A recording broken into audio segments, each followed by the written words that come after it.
Hello everyone, I am making a video today about companion planting.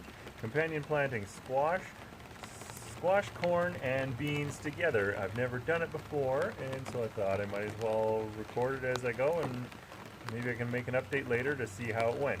I was going to wait for a sunny day, but it's been raining for close to a week, and it's going to continue raining for close to another week, so I thought I might as well just go ahead and get the plants in the ground and see how it goes. So here is the corn so far. It was planted a couple weeks ago and it's starting to get fairly well established. So I waited until now because I wanted to wait until the corn had grown some before I planted the beans, because the goal is for the beans to climb up the corn. And what I did was I planted the corn in 3 rows. This here is about an 8-foot by 6-foot garden, and I put the corn is probably a little closer than what the recommendations are for on the seed packet, but I tend to overplant things usually anyway. So in these are some, I planted these about the same time as the corn. They are butternut squash, and I've got 7 of them if I count it. I planted 2 together, but I don't like to give up seedlings ever anyway, so I plan to split these up and plant all 7 of them. The squash is butternut squash.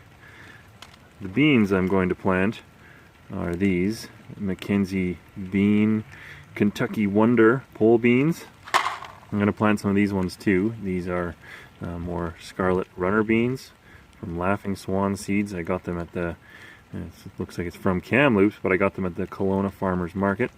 And these are the corn that I already planted. You can see everything starting to get wet because it's soaking wet outside. Corn, Golden Jubilee. So I've got the buttercup squash, and what I have got here, the soil was pretty heavy clay soil, so I added a whole bunch of compost to it to try to amend it. So that's what I'm planting. But what I like to do when I plant is to add more compost right where I'm planting. So another thing I like to do is most of the time is use my bare hands. I think you don't get all the benefits from gardening if you're not using your bare hands. So that's what I like to do. So that's what I'll do. Digging a hole. My strategy typically, I dig the hole bigger than I need it and then fill it back up with compost.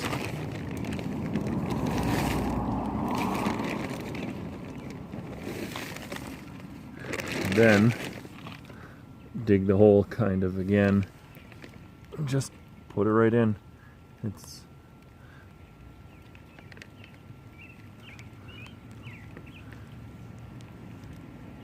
Tamp it down a little, but really not much.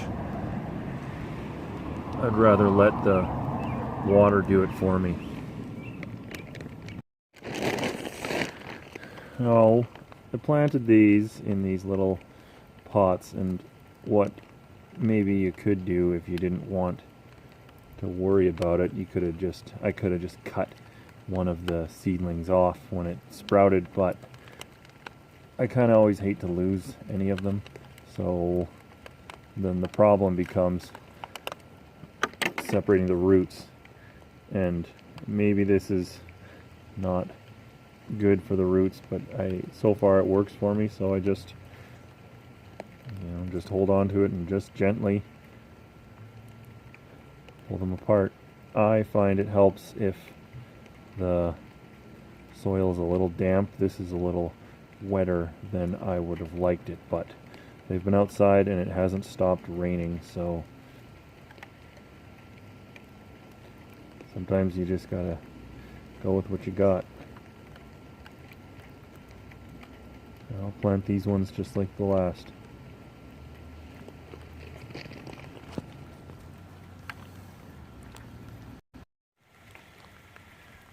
Okay, so I've got the squash planted.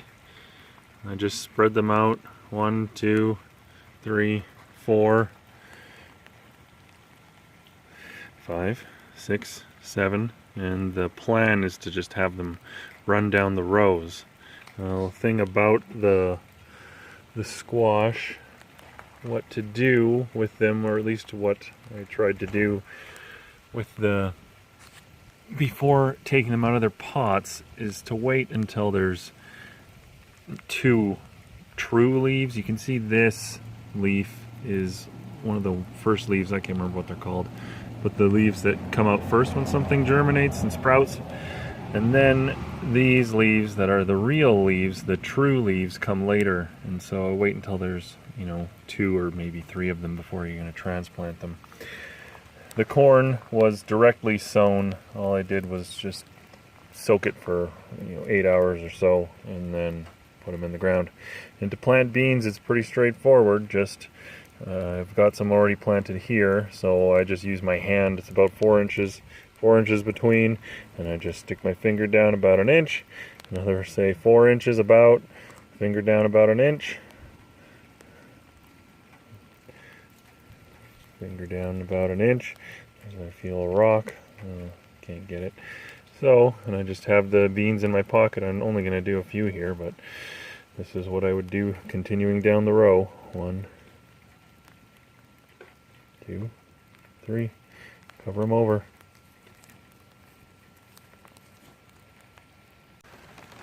Okay, so that's it. I've planted 3 sisters, pole beans, corn, and butternut squash. Anyway, I didn't follow any of the methods that I saw online. They were all pretty specific about arranging them in a certain pattern, but I kind of just made it up. I started a row and I tried to plant a bean near pretty much every corn, and I put the squash wherever. The idea is the corn grows up, the beans climb the corn, and at the same time putting nitrogen into the soil, helping the corn grow, and then the squash grows along the ground, kind of protecting the roots of the corn and helping protect the soil and things like that. So they work together, help each other grow, and hopefully get a good harvest of all of them. Anyways, so that's it. Here I am in the normally sunny Okanagan, Lake Country, BC, out in the rain, and I'm going to stop there because I'm getting pretty wet. Thanks for watching. Bye.